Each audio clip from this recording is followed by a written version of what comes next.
আপোনালোকে চাবলৈ আৰম্ভ কৰিছে নিউজ 5 এখন পানীত হাঁহ নচৰা অৱস্থা হৈছে এতিয়া নৈপৰীয়া ৰাইজৰ পানীয়ে কন্দুৱাইছে এতিয়া এওঁলোকক কাৰণ গৰাখহনীয়াৰ তাণ্ডৱ এয়া হৈছে ধুবুৰী জিলাৰ গৌৰীপুৰ বিধানসভা সমষ্টিৰ বৰাইবাৰী গাঁও পঞ্চায়তৰ ৰৌমাৰী গাঁৱৰ দৃশ্য হুৰাহুৰে খহিছে গৰা এইসকল গয়াৰ নিদ্ৰাহৰণ কৰিছে এতিয়া এই গৰাখহনীয়াই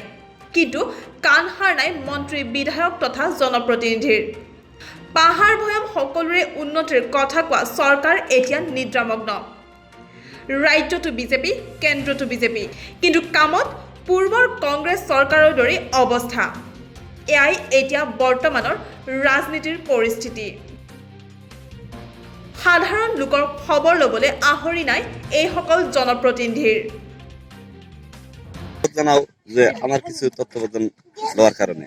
কিমান হাজার হাজার বিঘা মাটি গেছে দায়িত্ব থাকা লাগবো আসে তো দেখা লাগবো তাও তো নাই কে তাহলে এই মানুষগুলো পয়সা করে যাবো তোমরা ভোটের সময় আমরা যে এই জায়গাটার মধ্যে থাকি এখানে সরকারি বস্তু এখানে একটাও পাইনি আমরা আর একটাও পাইনি যে সঙ্গে মানুষের ভোট নিয়ে আসে সে সমস্ত মানুষ এরকম কাজ আমরা অর্ডার দিই এরকম ব্যাগ বাহানা করে রাখা পৰ্বতজোৰাৰ পৰা নুৰ ইছলাম শেখৰৰ ৰিপৰ্ট নিউজ 5 অসম।